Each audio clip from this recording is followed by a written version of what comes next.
শিলাইদহ ভাবে আপনি ওদের, জোড়াসাঁকো ভাবে আপনি এদের। বিশ্বভারতী ভেবেছিল জর্জ বিশ্বাসের নন, আপনি তাদের।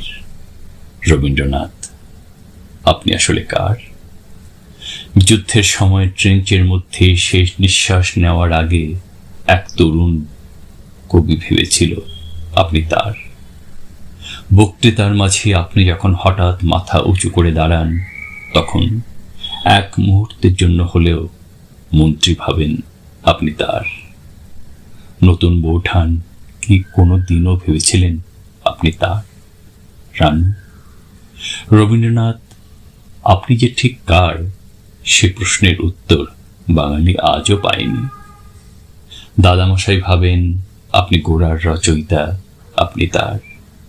বাবা ভাবেন আপনি বানিয়েছেন শ্রীনিকেতন, আপনি তার।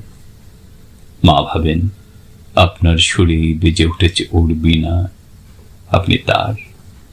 ভীরু কিশোরী যে মুখ ফুটে বলতে পারেনি, শুধু চেটেকুটে লিখে দিয়েছে, হাতখানি ওই বাড়িয়ে এনো, দাও গো আমার যাতে, ধরবো তারে, ভরবো তারে, রাখবো তারে সাথে, সে মনে করে আপনি তার।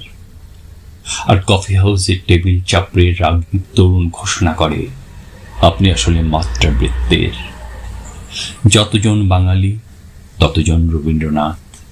শুধু একদিন শিলাইদহের রবীন্দ্রনাথ আর জোড়াসাঁকোর রবীন্দ্রনাথের, বিশ্বভারতীর রবীন্দ্রনাথ আর জর্জ বিশ্বাসের রবীন্দ্রনাথের, দাদামশাইয়ের রবীন্দ্রনাথ আর বাবার রবীন্দ্রনাথের, আওয়েনের রবীন্দ্রনাথ আর মায়ের রবীন্দ্রনাথের, ভীরু কিশোরীর রবীন্দ্রনাথ আর রাগী তরুণের রবীন্দ্রনাথের দেখা হয়ে যায় সেই দিন 25শে বৈশাখ।